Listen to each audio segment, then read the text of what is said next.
la explicación del capítulo número 7, denominado El Proceso, que va de 1976 a 1983. El primer subtítulo con el que arranca Romero esta explicación es El Estado terrorista. Justamente lo que vamos a ver en este capítulo es que lo que va a ocurrir en Argentina a partir del golpe de Estado del 24 de marzo de 1976 es el inicio de una dictadura, la sexta y última dictadura, realmente que va a aplicar lo que nosotros llamamos Estado terrorista o terrorismo de Estado. Obviamente se va a producir un cambio de régimen porque acuérdense que el gobierno de Isabel de Perón era un gobierno democrático, considerado un gobierno democrático, por lo tanto cambiamos de régimen a partir del 76. Vamos a tener entonces el gobierno de la dictadura, una junta militar compuesta por Videla, Macera y Agosti, que van a comenzar un proceso que se denomina, el nombre completo es Proceso de Reorganización Nacional. Estos militares consideran que el país está totalmente desordenado y la única manera de poner orden es a partir del accionar de las Fuerzas Armadas. Videla, Macera y Agosti van a gobernar durante el primer periodo de la dictadura y luego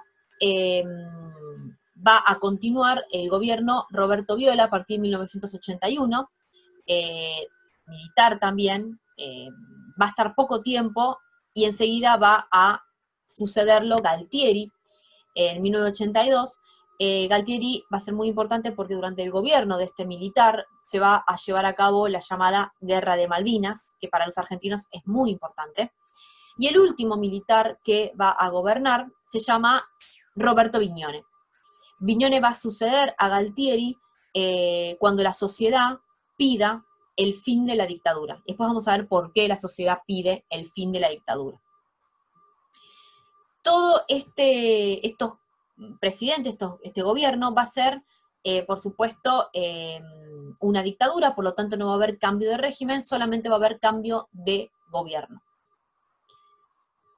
Para poder profundizar todo lo que es el capítulo 7, nosotros necesitamos ir leyendo el capítulo 7 en paralelo con los textos de herramientas. ¿Cuáles? El texto de Graciela Chévez, que va a profundizar sobre el concepto de terrorismo de Estado. El texto de Javier Hermo, que habla sobre genocidio, otra práctica que también Argentina va a vivir en este periodo. El concepto de dictadura de Verónica Beiruter y el concepto de Florencia Deitch de golpe de Estado. Por supuesto que el de dictadura y golpe de Estado ustedes ya lo conocen porque lo tuvieron que estudiar para el primer parcial de ICSE. Vamos a continuar entonces con el subtítulo Terrorismo de Estado o Estado terrorista, con la asunción al poder, al gobierno de la Argentina, de esta junta militar, este gobierno conformado por 3 militares, Macera, Videla y Agosti. El 24 de marzo de 1976 para los argentinos es considerado un día negro. Todos los 24 de marzo nosotros conmemoramos el Día de los Derechos Humanos, el Día de la Memoria y de la Justicia, porque realmente Argentina comenzó su etapa más oscura y más triste de la historia.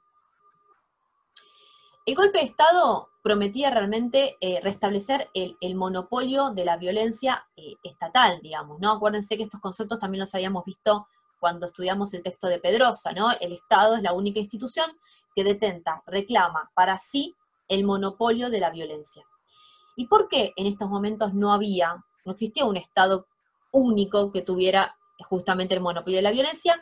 Porque existían distintos grupos armados, distintos grupos considerados terroristas, bandas paramilitares también ilegales, que estaban desarrollándose en la Argentina, ¿no? Acuérdense que el ERP y Montoneros había comenzado a desarrollarse a partir de la década del 60, y la AAA, que era como el grupo no tan paramilitar, era bastante más identificado con el Estado, ¿no? Con el peronismo, en la época de Isabel, era otro grupo que había empezado en la década del 70, y que perseguía a el peronismo de izquierda, o sea, a Montoneros.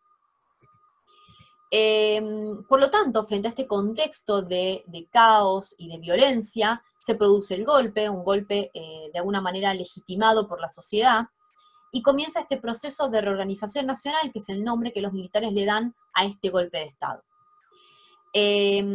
Junto con el proceso de organización nacional, nosotros hablamos de que comienza el llamado terrorismo de Estado, que es esta violencia fuerte sobre la sociedad, que después vamos a profundizar con el texto de Graciela Echévez. Básicamente este terrorismo de Estado es una acción violenta, ilegal, ¿sí? Y clandestina, que va a tener 4 momentos principales, según el texto de Romero.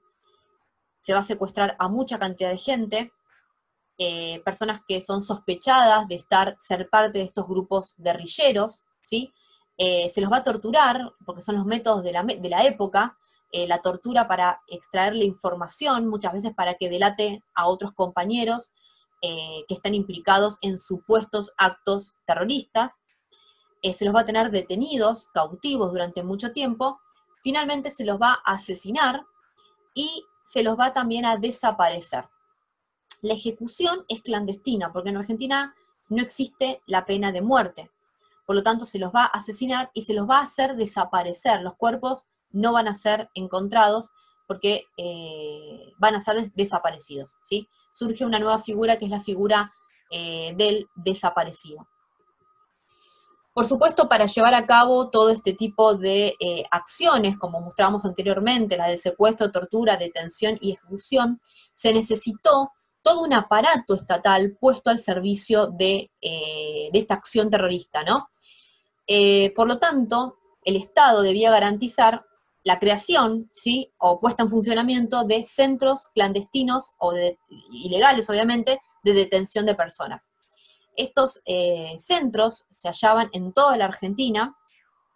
Uno de los más importantes es la Escuela de Mecánica de la Armada, en la capital federal, cerca de la cancha de River, en el barrio de Núñez, en donde se detenían a las personas durante muchísimo tiempo, muchas veces eran meses, se los torturaba para sacar información de las maneras más terribles, hombres, mujeres, en general jóvenes, chicos de secundario, gente de universitaria, que paraban en la calle en cualquier momento, lo metían adentro de un auto, utilizaban unos autos verdes, la marca es Ford Falcon, se llevaban a la gente allí, cautiva, a estos centros, ¿sí? Allí aplicaban los peores métodos de tortura aprendidos en Estados Unidos, y de esa manera buscaban conseguir información para terminar con el mal más grande, que es el comunismo. En aquel momento, el comunismo, ¿no? También detenían a mujeres, a las cuales violaban, torturaban terriblemente, muchas de ellas embarazadas, a las cuales las tenían durante un montón de tiempo secuestradas, las hacían parir y luego regalaban sus hijos a distintos militares, policías, etc. Ese es un caso aparte terrible que en este momento no se supo hasta que se empezó a conocer a partir de la década del 80, durante el gobierno de Alfonsín, cuando la CONADEP comenzó a investigar, creó un libro, que después vamos a ver en el capítulo 8, llamado Nunca Más, y allí pudo conseguir pruebas de lo que realmente había pasado, ¿no? Durante estos años negros, como les decía yo anteriormente. Aproximadamente 610 centros clandestinos de detención hubo en Argentina, que realmente, bueno, sirvieron al fin de secuestrar y matar. Otra de las maneras que tenían de terminar o de eliminar los cuerpos, acuérdense que nosotros hablamos de que la pena de muerte estaba prohibida, era ilegal, por lo tanto la única manera era hacer desaparecer los cuerpos, eran los llamados vuelos de la muerte, en donde se subían a las personas torturadas y dormidas hacia a los aviones, y desde los aviones caían hacia los cuerpos, atados y con peso al Río de la Plata. Participaron de estos vuelos de la muerte muchos médicos que eran parte de la dictadura y de este terrorismo de Estado, durmiendo a las personas, inyectándolas y durmiéndolas, y medios dormidos tirarlos al río de la Plata, donde luego algunos de esos cuerpos fueron encontrados. Se sabe que estas personas estaban vivas porque le encontraron agua en los pulmones, ¿sí? Otra de las maneras que tenían para desaparecer los cuerpos era enterrarlos en cementerios, en el cementerio de la Chacarita, como NN. Otra de las maneras también, sobre todo en las provincias del norte, era en fosas comunes, donde se tiraban los cuerpos y luego arriba de esos cuerpos se tiraba algún tipo de elemento químico para descomponer los cuerpos. Todo esto que acabamos de mencionar está dentro de un contexto internacional, que ya hemos hablado en los capítulos anteriores, de Guerra Fría. Acuérdense que en la década del 70 hay dictaduras en toda Latinoamérica, avaladas por Estados Unidos, ¿sí? Quien, en base a esta doctrina de seguridad nacional, sostiene que el comunismo es el mayor mal de todos y hay que financiar y ayudar a que las dictaduras latinoamericanas, por más violenta que sean, puedan erradicar la amenaza comunista, ¿sí? Y se tiene en cuenta que va a haber violaciones a los derechos humanos, pero que son necesarias con tal de acabar con el mal mayor que es el comunismo, ¿sí?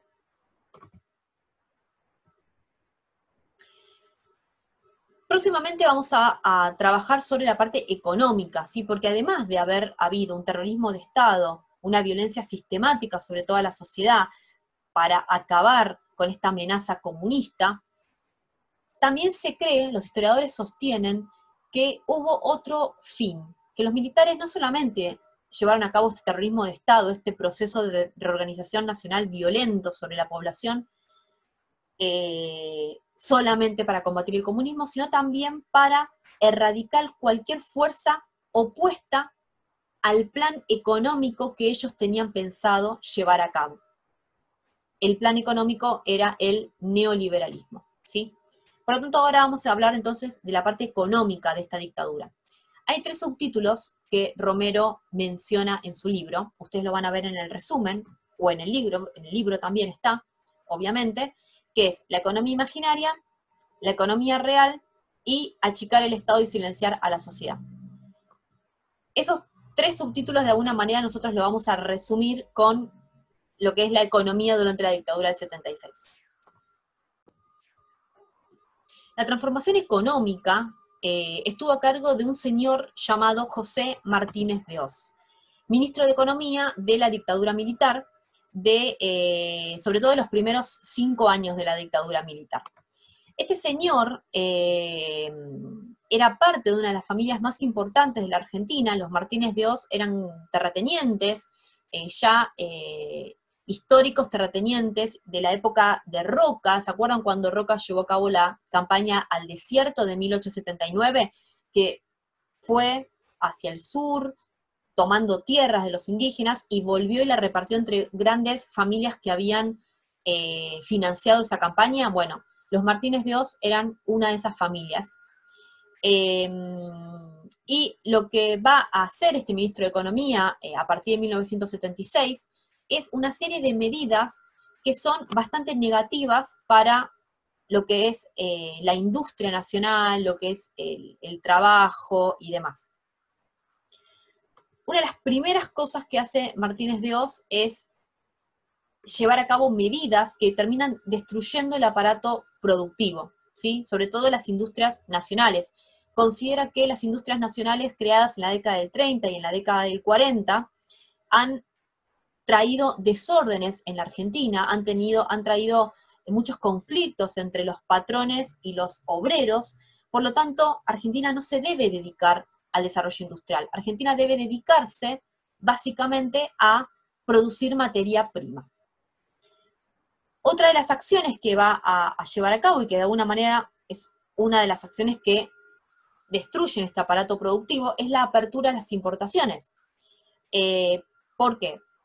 Decimos que destruye el aparato productivo, destruye las industrias, porque cuando nosotros empezamos a importar producto de afuera mucho más económico, es muy difícil para las industrias argentinas competir con ese producto, ¿sí? Otra de las características también que va a llevar a cabo es la reforma financiera, es decir, va a hacer políticas económicas que van a favorecer a los bancos en detrimento de capital productivo. Por ejemplo, una de las características de esta reforma financiera es el aumento de las tasas de juros o tasas de interés que da los bancos. Es decir, yo tengo plata, ¿no?, ahorrada, la pongo en el banco, se la presto al banco y el banco me paga una cuota, un porcentaje, por esa plata que yo le presté. Entonces, como las tasas van a ser altas, a mí me conviene poner plata en el banco, beneficio al banco, obviamente, porque el banco tiene más plata, en vez de ponerla, por ejemplo, en producción, en vez de ponerla, por ejemplo, en industria, ¿sí? Entonces, tanto la apertura de las importaciones como la reforma financiera, ambas cosas terminan contribuyendo a debilitar la industria nacional. Otro de los argumentos que él aplica es este de las ventajas comparativas.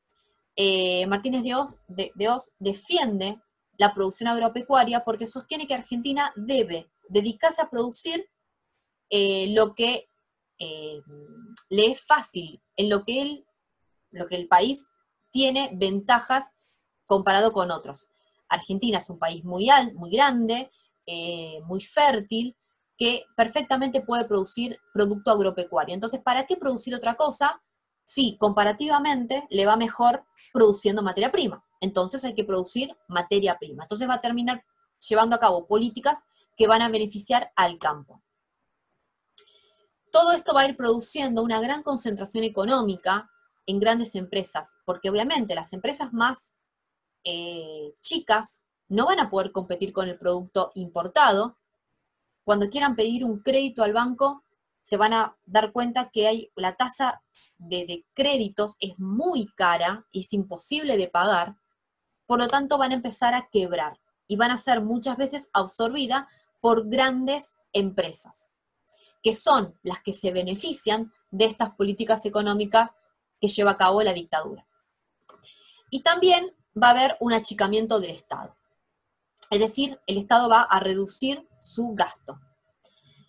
Por lo tanto, en conclusión, podemos ver que va a haber un fin del Estado benefactor, un fin del Estado interventor, es decir, el Estado interventor de la década del 30, el Estado benefactor de la década del 40, finalmente en los 70 termina de finalizar, ¿sí? No hay ni una característica que muestre la pervivencia o la supervivencia, mejor dicho, de este tipo de Estado. Toda la regulación va a pasar por el mercado. El Estado ya no se va a dedicar a regular nada. Por eso hablamos de neoliberalismo.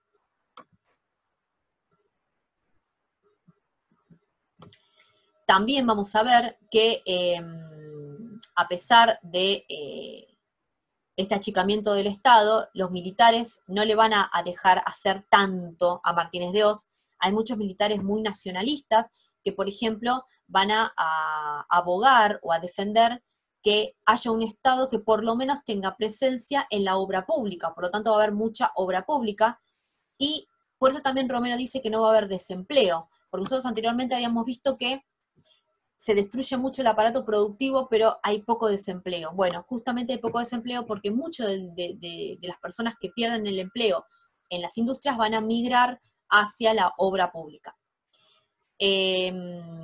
Bueno, volvamos a repetir, hay una reducción de las funciones del Estado interventor, no va a haber más un Estado fuerte interviniendo. El argumento de Martínez de Hoz es que si hacemos un Estado demasiado fuerte, demasiado grande, y ese Estado demasiado grande y fuerte cae en manos de, por ejemplo, el populismo o de algún partido, digamos, sospechoso, puede ser muy malo para la Argentina. También otra característica es que por iniciativa de los militares los militares no le van a permitir a Martínez de Hoz privatizar empresas públicas, por lo tanto las empresas públicas van a continuar en manos del Estado, y a pesar de que anteriormente, en la placa anterior hablábamos de que se había achicado el Estado, el gasto público aumentó. El gasto público aumentó porque se destinó mucha plata a las Fuerzas Armadas y a la obra pública. La relación con las Fuerzas Armadas de las distintas corporaciones fue cambiando, digamos, a través del tiempo y fue también distinta, ¿no? Por un lado tenemos los empresarios, como dijimos anteriormente, los empresarios se beneficiaron bastante de las políticas económicas de la dictadura, tanto comprando empresas en quiebra como beneficiándose de medidas como... no. La relación de las Fuerzas Armadas con las distintas corporaciones fue cambiando y fue también distinta según cada una, ¿no? Por un lado, con los empresarios la relación fue bastante buena, mejor dicho, con los grandes empresarios, ¿no? Estos grandes empresarios en general se beneficiaron de las políticas económicas, compraron muchas empresas en ruina y también hicieron negociados con las Fuerzas Armadas. Por otro lado, tenemos los sindicatos que fueron realmente muy, muy combatidos por esta dictadura. Muchos de los líderes sindicales fueron desaparecidos, otros lograron refugiarse en otro país, y recién a partir de 1981, 1982, empezaron nuevamente a marchar en contra de la dictadura, con marchas pidiendo pan, paz y trabajo. El líder de este movimiento sindical fue Saúl Ubaldini. Por otro lado tenemos la iglesia, que al principio la iglesia, sobre todo la cúpula, apoyó la dictadura, apoyó este terrorismo de Estado, porque consideraba que estaban combatiendo el comunismo. Fue cómplice de las desapariciones. Algunos hablan de que parte de la iglesia, sobre todo la cúpula, entregó incluso a sacerdotes y a monjas de su propia institución, pero a partir de 1981-82, cuando ya esta tragedia que eran las torturas, las desapariciones de personas, empezaron los rumores fueron cada vez más fuertes, la iglesia empezó como a separarse, ¿no? Y después, por otro lado, tenemos este grupo, las llamadas Madres de Plaza de Mayo, que son un grupo de mamás a los cuales les desaparecieron los hijos. Imagínense, en esta época, a partir de 1976, muchos jóvenes y chicas, chicos, estudiantes, algunos eran militantes, otros no, desaparecieron. Un día se fueron de su casa a la universidad, al colegio, y no volvieron. Las madres de estos chicos empezaron, obviamente, a preguntar dónde estaban, fueron a hacer la denuncia, en la policía no les dieron importancia, porque por supuesto estábamos en un momento de dictadura y de terrorismo de Estado. Entonces el Estado, que es aquella institución que te tiene que proteger y cuidar, no estaba cumpliendo su función. Estas madres entonces se colgaron un pañuelo blanco en la cabeza y empezaron a marchar todos los jueves por Plaza de Mayo para pedir por sus hijos, ¿no? Por la restitución de sus hijos y también de sus nietos. Porque acuérdense que hubo muchas mujeres embarazadas que también fueron desaparecidas, y también desaparecidos aquellos niños que años más tarde nos enteramos, toda la sociedad argentina se enteró que estos niños habían sido regalados a distintas familias. Hasta el día de hoy además de Madres de Plaza de Mayo, también hay otra organización que se llama Abuelas de Plaza de Mayo, que sigue buscando los nietos extraídos por esta dictadura militar. Por lo tanto, a partir de 1982, todas estas voces disidentes de empresarios, estudiantes, religiosos, intelectuales, ya era imposible de desconocer, y la sociedad estaba cada vez más agitada y más opuesta a esta dictadura. El próximo subtítulo es La Guerra de Malvinas y la crisis del régimen militar. Fíjense, este subtítulo es muy importante porque la Guerra de Malvinas está totalmente vinculada a la crisis del régimen militar. A partir entonces del 81 del 82, como dije anteriormente, empieza a haber una crisis social, una crisis de la dictadura. La dictadura empieza a quebrantarse porque la sociedad ya empieza a ponerla en tela de juicio. Acuérdense con el texto de Verónica Beirouter, que habla sobre dictadura, ¿no? Como ella habla de que las dictaduras necesitan cierta legitimidad, cierto apoyo social para mantenerse en el poder. Cuando este apoyo social se va, las dictaduras comienzan a perder poder. Esto de alguna manera va a ser lo que va a empezar a pasar en esta época. Va a haber muchas críticas, la mayoría viene del exterior, porque algunas de las personas que pudieron escaparse de estas torturas se exiliaron y desde el exterior denunciaron a la dictadura. Tengan en cuenta también que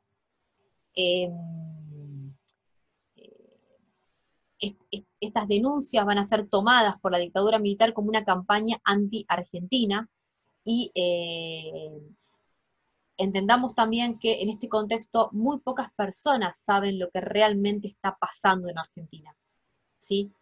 No hay medios de comunicación libres, las voces están totalmente silenciadas por la dictadura, por lo tanto la única manera de enterarse lo que ocurre realmente es si alguna persona pudo escapar de las torturas, irse al exterior y denunciar desde el exterior.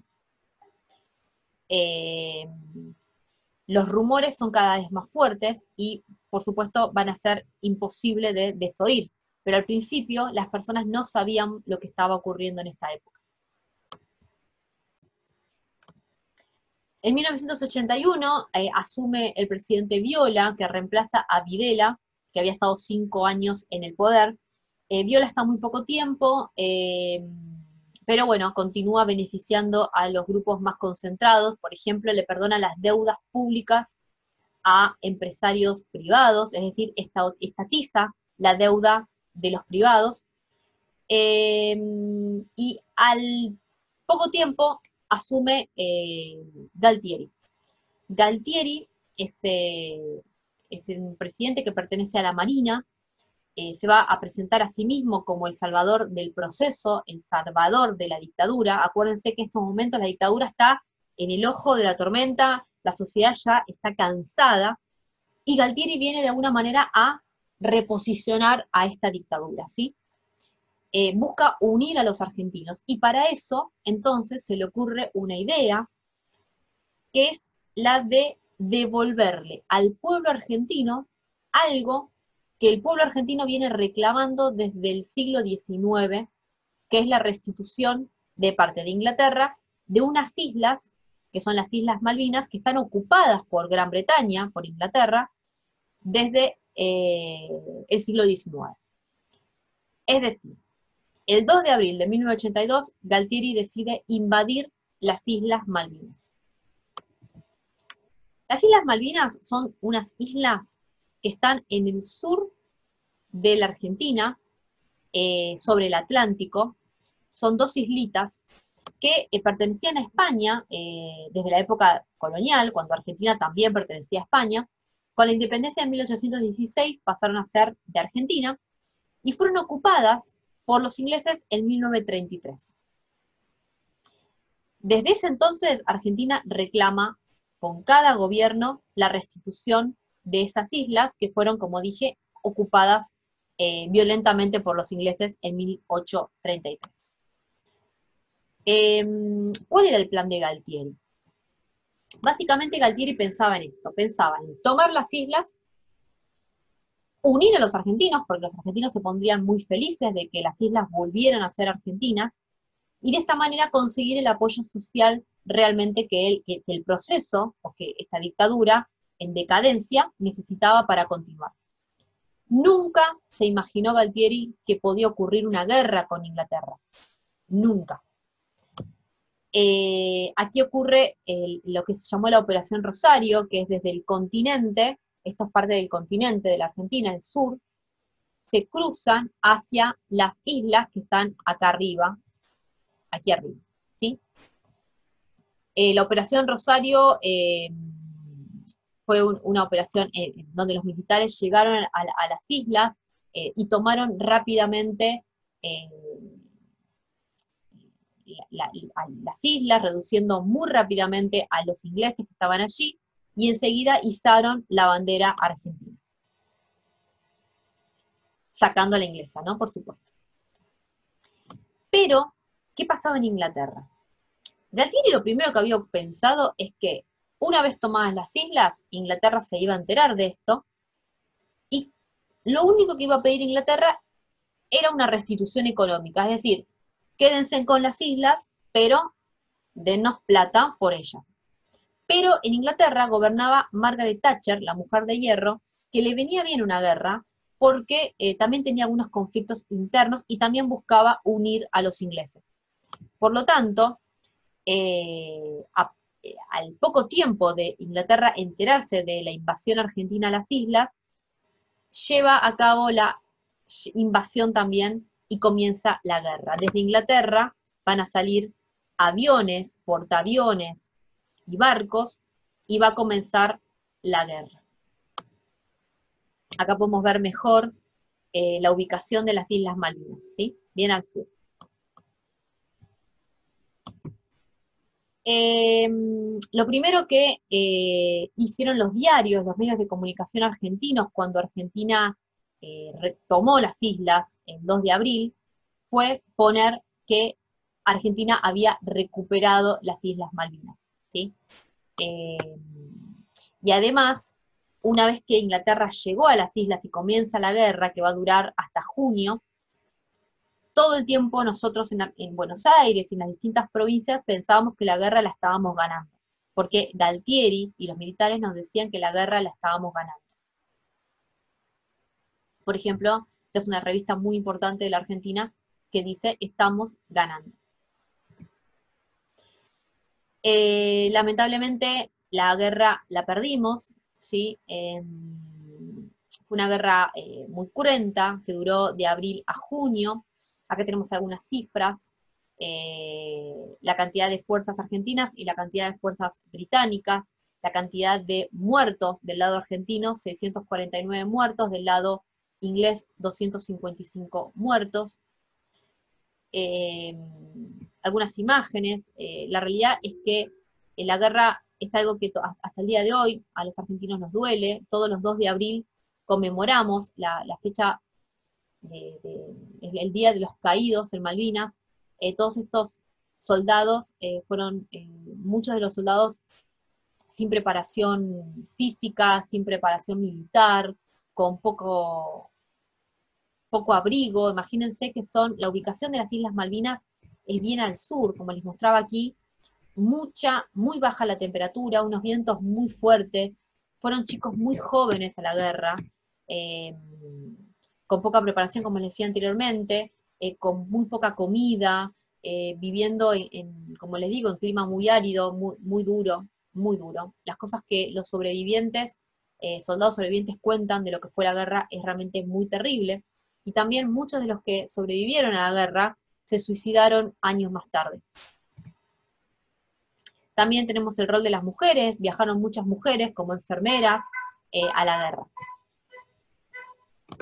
Argentina finalmente se rindió el 14 de junio de 1982, luego de pelear fuertemente contra Inglaterra, y a partir de ese día, del día que Argentina se rindió, así como la Plaza de Mayo se había llenado de euforia el día que se tomaron las Islas Malvinas, el 2 de abril, la misma gente salió a la Plaza de Mayo a pedir la renuncia de Galtieri.